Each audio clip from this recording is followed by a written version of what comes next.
Hello friends and welcome to drive with Siddhant channel. आज काफ़ी दिन बाद मैं वीडियो बना रहा हूँ और ये रिगार्डिंग होने वाला है हमारा इंश्योरेंस के रिगार्डिंग।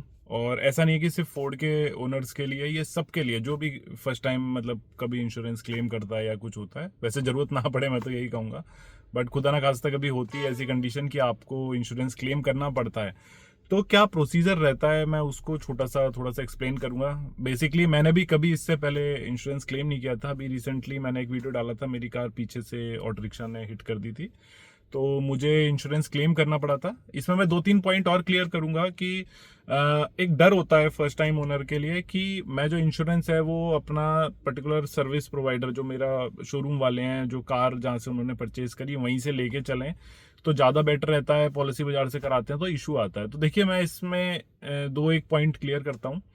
मैंने स्टार्टिंग 3 इयर्स 4 इयर्स सारी इंश्योरेंस अपनी पॉलिसी है वो फोर्ड से करवाई थी। फोर्ड की जो प्रेफर्ड पॉलिसी होती है वो थोड़ी सी कॉस्टली होती है।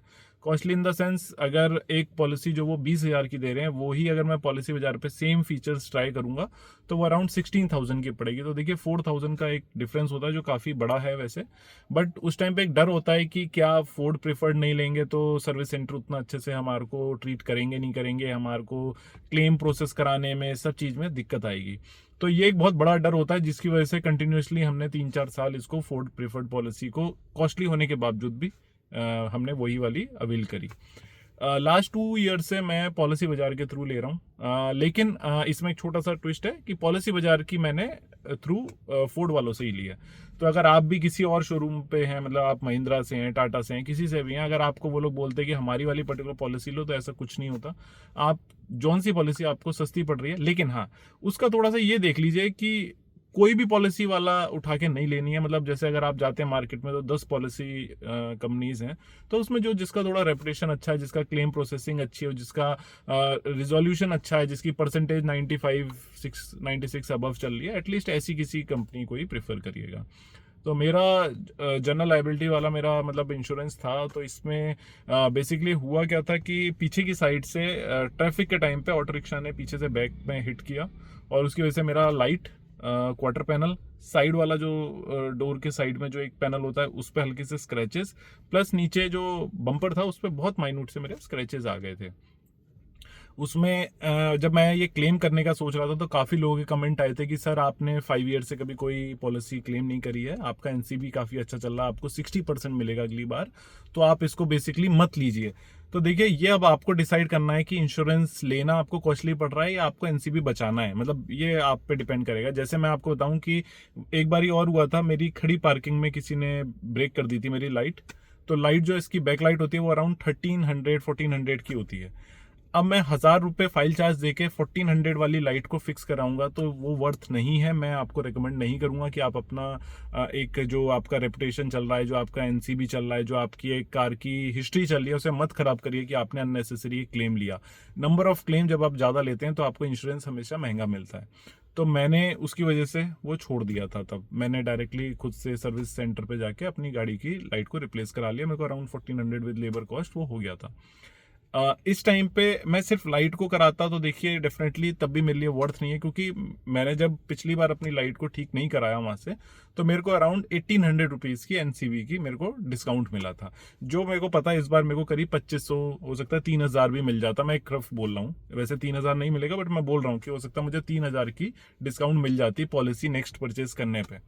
पर ये मेरी जो 6th ईयर की पॉलिसी है, ये मेरी अभी फुल मैं इंश्योर्ड था, इसमें ज़ीरो डेप्रिसिएशन, इसमें मेरा कंज्यूमेबल ये सब चीज़ था। तो मैंने ये एक एस्टिमेट निकाला, तो इसमें मेरी light plus bumper plus quarter panel plus side वाला पैनल प्लस मेरे जो, क्योंकि एक्सीडेंट हुआ, गाड़ी 2 दिन पार्किंग में ऐसी खड़ी रही, किसी ने उसके जो बल्ब होते हैं वो निकाल लिए थे, तो ये सब ओवरऑल कॉस्ट मेरे को पता था कि शायद 10,000 क्रॉस कर जाएगी। जब मैंने इसका बात करी तो मेरे को उन्होंने बोला कि आपको अगर साइड में भी कुछ करवाना है तो आपको 2 क्लेम करनेंगे, वरना एक्चुअल जो पीछे हिट हुई है उसका सिर्फ एक क्लेम प्रोसेस होगा। 1,000 रुपीज़ फीस होती है। अगर इसमें आपका कंज्यूमेबल ना होता तो आपको नट बोल्ट, बल्ब के और छोटे मोटे एक्सपेंस पड़ जाते। तो वो अच्छी बात थी कि मैंने पॉलिसी लेते टाइम पे ये करा रखा था, तो मेरे को उसका कुछ पे नहीं करना पड़ा। मैं सिंपली वहाँ पे गया हूँ, मेरे से एक फॉर्म भरवाया गया है जिसमें ओनर का नाम, ओनर कार के डिटेल्स, कौन ड्राइव कर रहा था उस टाइम पे, उसका ड्राइविंग लाइसेंस की कॉपी, ओनर का पैन कार्ड, आधार कार्ड, आरसी कॉपी और इंश्योरेंस कॉपी। ये 5 डॉक्यूमेंट्स हैं, ये मांगे जाते हैं। मैं फिर रिपीट कर देता हूँ, ओनर का आधार कार्ड, पैन कार्ड और कार की आरसी, इंश्योरेंस कॉपी और जो चला रहा था उसका ड्राइविंग लाइसेंस। अगर ओनर ही चला रहा था तो ठीक, अगर उसका फादर मदर कोई भी चला रहे हैं तो उनकी ड्राइविंग की कॉपी एक। ये सब बस मैंने प्रोसेस दिया। सैटरडे संडे को यूजुअली कोई भी इंश्योरेंस कंपनी आपको क्लेम प्रोसेस नहीं करता है, तो आप सैटरडे संडे में जाके कार ड्रॉप भी करेंगे वो कुछ नहीं होगा। या तो आप संडे इवनिंग दीजिए या मंडे दे दीजिए। तो मैंने संडे इवनिंग में दी ताकि मंडे मॉर्निंग जो एडवाइज़र आता है एवेल्युएट करने हिट को, वो उसने मेरे को बता दिया कि आपका हम क्या क्या कवर कर रहे हैं। मैं सेटिस्फाइड था उस चीज़ से, मैंने उनको ओके बोला।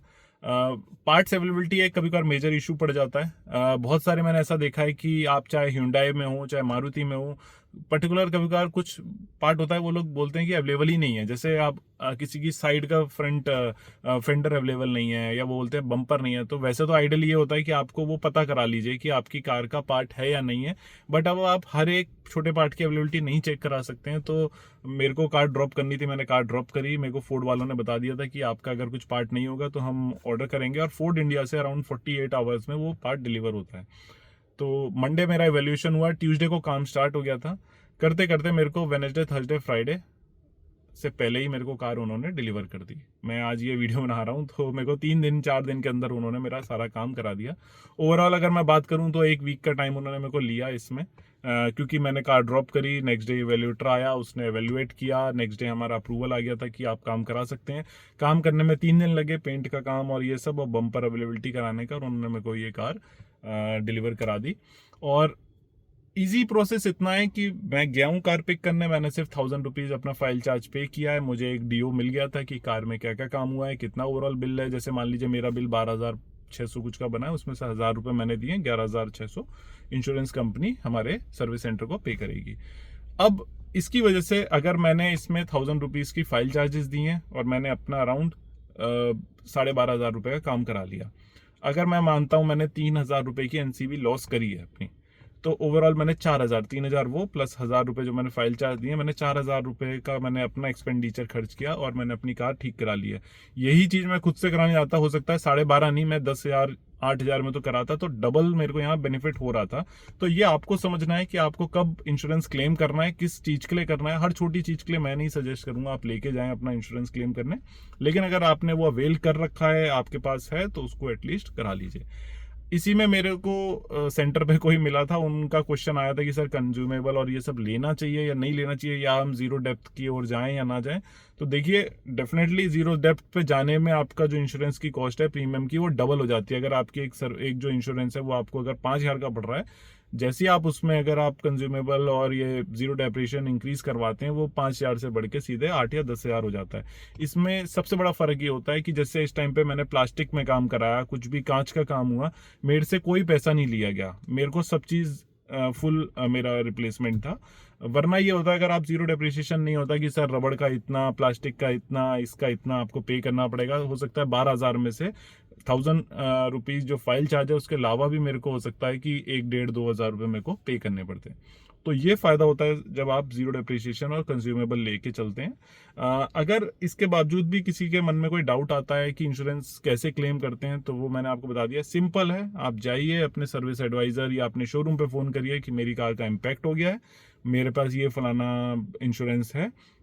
उनको इससे मतलब नहीं होता आपने कहाँ से कराया, उनको बॉडी शॉप पे जो एडवाइज़र होता है वो आपको अलॉट हो जाएगा, आप अपनी गाड़ी वहाँ ड्रॉप करिए। अगर वो पिक एंड ड्रॉप कराते हैं, मैं वैसे ये सजेस्ट करूँगा ऐसे में जाइए और अपनी गाड़ी ड्रॉप करिए, ताकि आप सही से बता पाएँ कि कहाँ कहाँ पे आपको इम्पैक्ट लगा है इसका।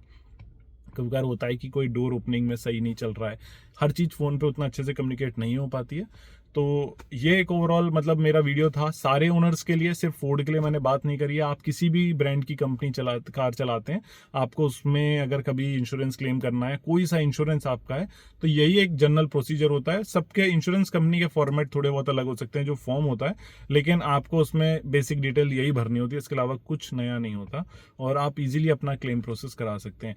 इसमें जो एक वर्स्ट पार्ट होता है वो ये होता है कि वो लोग आपसे ये बोल सकते हैं, सर ये हमें सेम इम्पैक्ट नहीं लग रहा है, आपने इसमें नीचे वाली चीज़ अलग है, वो ऊपर वाली अलग है। ये आप कभी किसी उसको सेटिस्फाई नहीं कर सकते हैं। हो सकता है किसी के लिए जनरल इंश्योरेंस बहुत अच्छा है और किसी के लिए उसी चीज़ में वो इशू कर दें, किसी के लिए रिलायंस बहुत अच्छा है, कभी किसी में रिलायंस दिक्कत करते हैं। तो ये आपको अपने अकॉर्डिंग उनसे बात करनी पड़ेगी, और इम्पैक्ट कैसा है ये उस पर भी डिपेंड करता है। यूजुअली 50,000 से नीचे के सारे इम्पैक्ट बहुत जल्दी मतलब क्लियर अप कर दिए जाते हैं इंश्योरेंस क्लेम। हाँ, अगर आपका कोई ऐसा है जिसमें काफ़ी बड़ा खर्चा है, तब ये इंश्योरेंस कंपनी थोड़ा पैसा बचाने के लिए नानुकुर करती हैं चीज़ों में। तो ये मेरा एक ओवरऑल एक्सपीरियंस था। तो मैं नहीं कहूँगा कि ये एक्सपीरियंस कोई और जल्दी से ले, लेकिन अगर कभी ऐसा होता है तो आप डरिए मत, बिंदास जाके अपना इंश्योरेंस क्लेम करिए। कुछ हो सकता है मैं भूल गया हूँ, तो प्लीज़ आप मुझे एड अप कर दीजिएगा इस में नीचे, और कमेंट्स में लिखे करिए कि आप कहाँ से बिलोंग करते हैं, ताकि मेरे को भी थोड़ा जानने में खुशी मिलती है कि कौन कौन व्यूअर्स हमें कहाँ से देख रहा है। तो मिलते हैं तब तक किसी और वीडियो पे। Goodbye and take care.